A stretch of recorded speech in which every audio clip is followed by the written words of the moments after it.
रवि अब समझ चुका था कि धन कमाने और उसे बढ़ाने के लिए केवल मेहनत नहीं बल्कि स्मार्ट प्लानिंग की जरूरत होती है। 5 लाख रुपए तक का सफर उसने तय कर लिया था, लेकिन अब उसे 1 साल में 50 लाख रुपए कमाने थे। यह लक्ष्य पहले से 10 गुना बड़ा था और इसकी राह आसान नहीं थी। आदित्य राठौड़ ने उसे समझाया, अगर तुमने 5 लाख कमा लिए हैं तो अब तुम्हें स्केलिंग पर ध्यान देना होगा। अकेले मेहनत से करोड़पति नहीं बना जा सकता।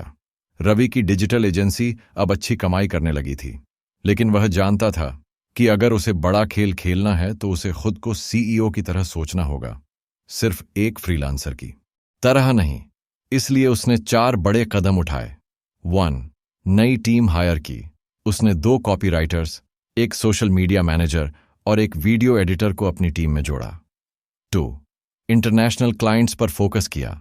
वह अब सिर्फ भारतीय क्लाइंट्स तक सीमित नहीं था, बल्कि लिंक्डइन और अपवर्क के जरिए अमेरिका, यूके और कनाडा के बिजनेस से जुड़ने लगा।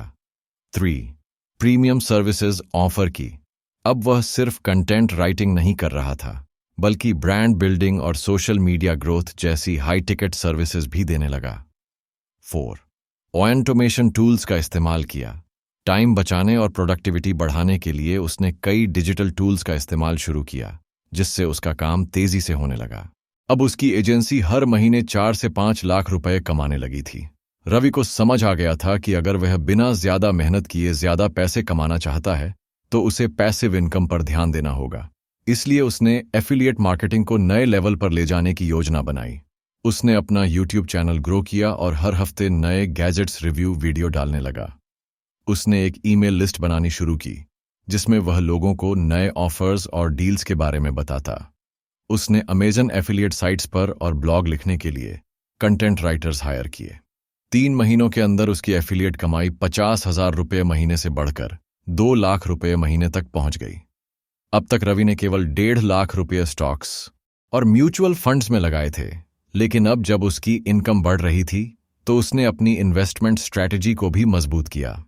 हर महीने 20% कमाई को स्टॉक्स और इंडेक्स फंड्स में इन्वेस्ट करने लगा। उसने रियल एस्टेट में भी निवेश करने की प्लानिंग शुरू की ताकि लॉन्ग टर्म ग्रोथ मिले। उसने क्रिप्टो और एनएफटी मार्केट को भी समझना शुरू किया, हालांकि वह इसमें कम ही निवेश कर रहा था। अब उसका पैसा भी उसके लिए काम कर रहा था।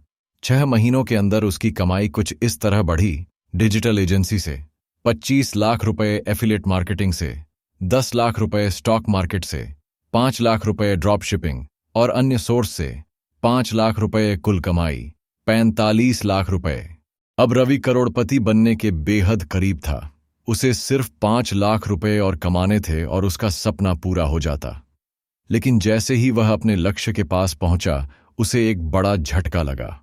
उसके एक बड़े क्लाइंट ने पेमेंट देने से इनकार कर दिया, जिससे उसे 3 लाख रुपए का नुकसान हुआ। उसकी ड्रॉप शिपिंग वेबसाइट पर कस्टमर शिकायतें बढ़ने लगीं, जिससे उसकी सेल्स गिरने लगी। स्टॉक मार्केट में अचानक गिरावट आई, जिससे उसके 1 लाख रुपए डूब गए। रवि अपने करोड़पति बनने के सपने के बेहद करीब था, लेकिन जब सफलता कुछ कदम दूर होती है, तब जीवन सबसे कठिन परीक्षा लेता है। बड़ा क्लाइंट पेमेंट रोक चुका था, 3 लाख रुपए का नुकसान। ड्रॉप शिपिंग बिजनेस में कस्टमर रिव्यू खराब होने से सेल्स गिर गई। स्टॉक मार्केट में गिरावट से 1 लाख रुपए का घाटा। कुल मिलाकर लगभग 5 लाख रुपए का सीधा नुकसान हुआ। उसकी कुल कमाई 45 लाख से गिरकर 40 लाख रुपए हो गई। रवि को लगा जैसे उसने महीनों की मेहनत एक ही झटके में खो दी। एक पल के लिए वह सोचने लगा, क्या मैंने गलत रास्ता चुना? क्या डिजिटल दुनिया सच में भरोसेमंद है? लेकिन तभी उसे आदित्य राठौड़ की बात याद आई। सफलता सिर्फ पैसा कमाने में नहीं, बल्कि मुश्किल समय में खड़े रहने में है। रवि ने अपनी निराशा को अपनी ताकत में बदलने का फैसला किया। उसने सोचा, अगर मैं 5 लाख गंवा सकता हूं तो फिर से 50 लाख भी कमा सकता हूं। रवि ने सबसे पहले ड्रॉप शिपिंग बिजनेस को सुधारने का निर्णय लिया। उसने कस्टमर सपोर्ट टीम को मजबूत किया, सभी पुराने कस्टमर्स को मुआवजा और छूट ऑफर दी, खराब रिव्यूज का जवाब देकर विश्वास बहाल किया, नए उत्पाद जोड़े और तेजी से डिलीवरी सुनिश्चित की। 1 महीने के अंदर उसकी वेबसाइट पर ट्रैफिक बढ़ गया और सेल्स 50,000 रुपये से बढ़कर 1 लाख रुपए महीना हो गई। जिस क्लाइंट ने पेमेंट नहीं किया था, रवि ने उससे कानूनी ढंग से बात की। उसने क्लाइंट को एक ईमेल लिखा, आपकी सेवा पूरी की गई है, यदि पेमेंट नहीं मिला तो मुझे कानूनी कदम उठाने होंगे। क्लाइंट ने 2 हफ्तों बाद आधे पैसे 1.5 लाख रुपए चुका दिए और बाकी के बदले में रवि की एजेंसी के साथ 6 महीने की नई डील की।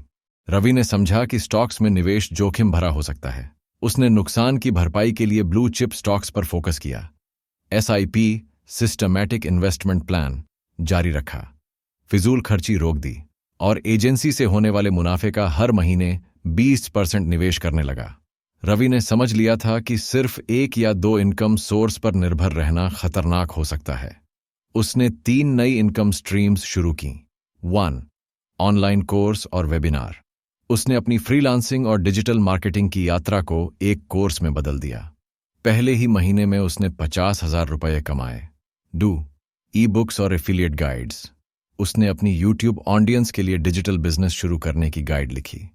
ई-बुक लॉन्च के पहले हफ्ते में ही 30,000 रुपये की सेल्स हुई। 3. पॉडकास्ट और स्पॉन्सरशिप। उसने डिजिटल सक्सेस स्टोरीज नाम से पॉडकास्ट शुरू किया। कुछ एपिसोड्स के बाद उसे एक ब्रांड से स्पॉन्सरशिप डील मिली और पहले महीने में ही उसने 20,000 रुपये कमाए। 3 महीनों की कड़ी मेहनत के बाद उसकी कमाई कुछ इस प्रकार थी। डिजिटल एजेंसी से 3 लाख रुपये महीना, ड्रॉपशिपिंग से 1 लाख रुपये महीना, ऑनलाइन कोर्स से 50,000 रुपये महीना, ई-बुक्स और एफिलिएट से 30,000 रुपये महीना, पॉडकास्ट और स्पॉन्सरशिप से 20,000 रुपये महीना। कुल मिलाकर हर महीने की इनकम थी 5.5 लाख रुपये। 6 महीनों के अंदर उसकी कुल कमाई फिर से बढ़ गई। एजेंसी और अन्य स्रोतों से 50 लाख रुपये, एफिलिएट और इन्वेस्टमेंट से 5 लाख रुपये, कुल 55 लाख रुपये। रवि ने आखिरकार अपना सपना पूरा कर लिया। वह सिर्फ 1 साल के अंदर इंस्टा मिलियनेयर बन चुका था। पैसा कमाकर अमीर बनना एक सफर है, लेकिन उसे बनाए रखना एक कला। रवि ने खुद से कहा, यह तो सिर्फ शुरुआत है।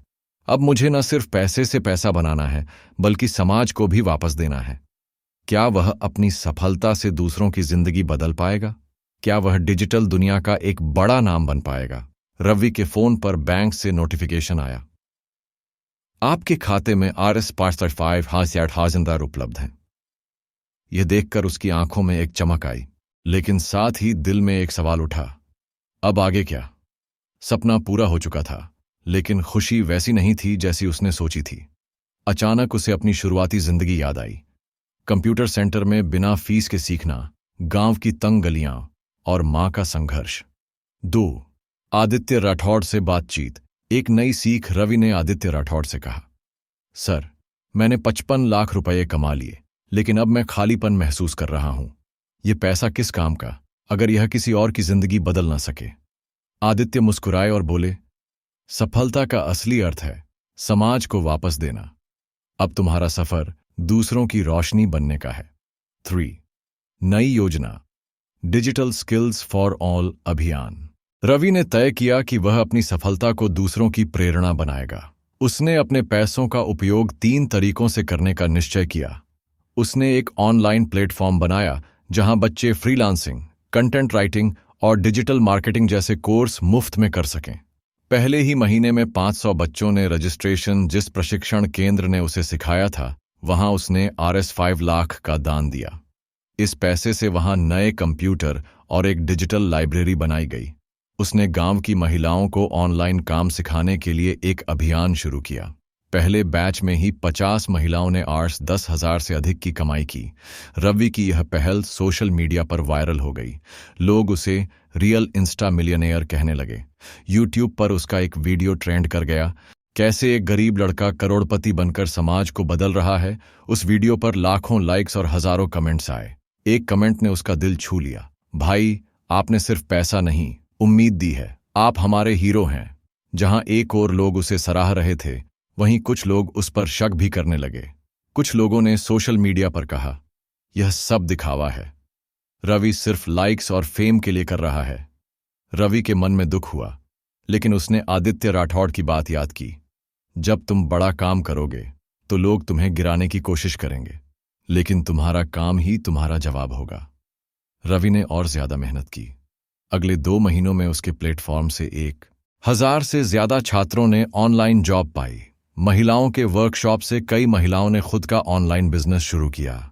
कई बड़े बिजनेस टाइकून ने उसके प्लेटफॉर्म को स्पॉन्सर करने की पेशकश की। रवि को अब बड़े मंचों पर बुलाया जाने लगा। उसने देश के कई बड़े कॉलेजों और कंपनियों में अपनी कहानी सुनाई।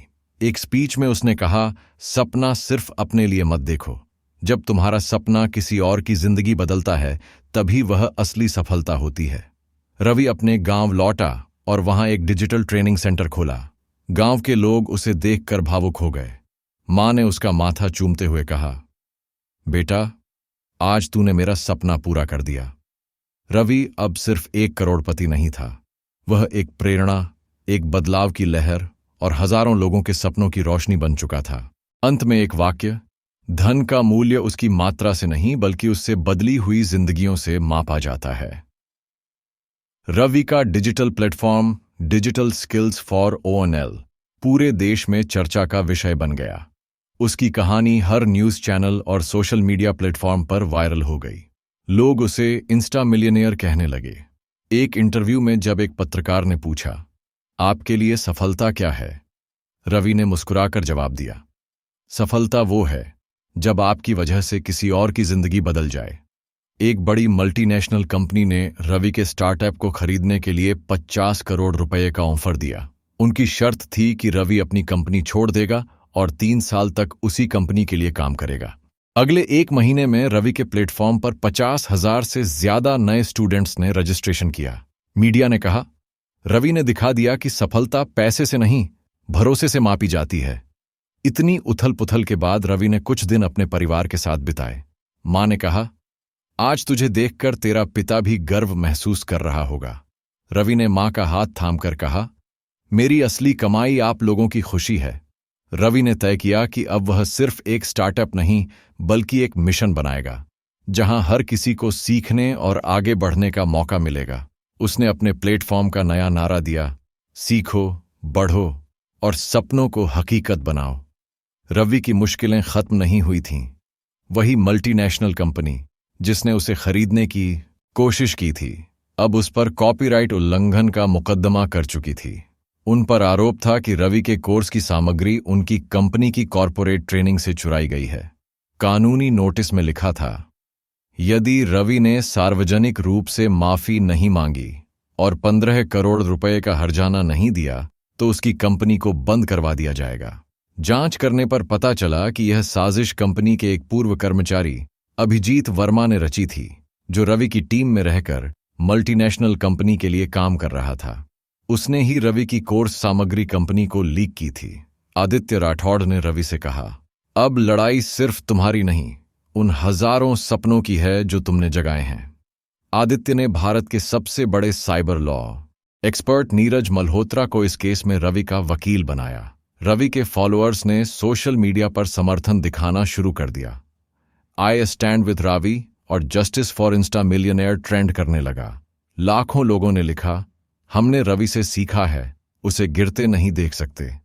पहली सुनवाई में मल्टीनेशनल कंपनी ने कहा, रवि का पूरा बिजनेस हमारे कंटेंट पर आधारित है, लेकिन नीरज मल्होत्रा ने सबूत पेश किया कि रवि के कोर्स उन गरीब बच्चों के अनुभवों और उनके स्वयं के जीवन संघर्षों पर आधारित थे।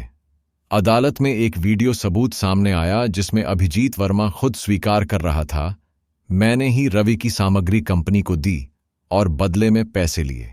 अदालत ने मल्टीनेशनल कंपनी को रवि से सार्वजनिक माफी मांगने और उसके नुकसान की भरपाई के लिए 5 करोड़ रुपए का मुआवजा देने का आदेश दिया। मीडिया ने रवि को एक नया नाम दिया, सच्चाई का मिलियनेयर।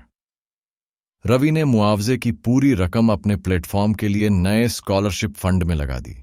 रवि ने लाइव आकर कहा, आपके सपनों की कीमत सिर्फ आप जानते हैं। कभी किसी लालच या दबाव में अपने सपनों को मत बेचिए। रवि के प्लेटफॉर्म पर अब तक 1 लाख से अधिक स्टूडेंट्स रजिस्टर हो चुके थे। उसका अगला लक्ष्य था 5 लाख लोगों को डिजिटल स्किल्स से सशक्त बनाना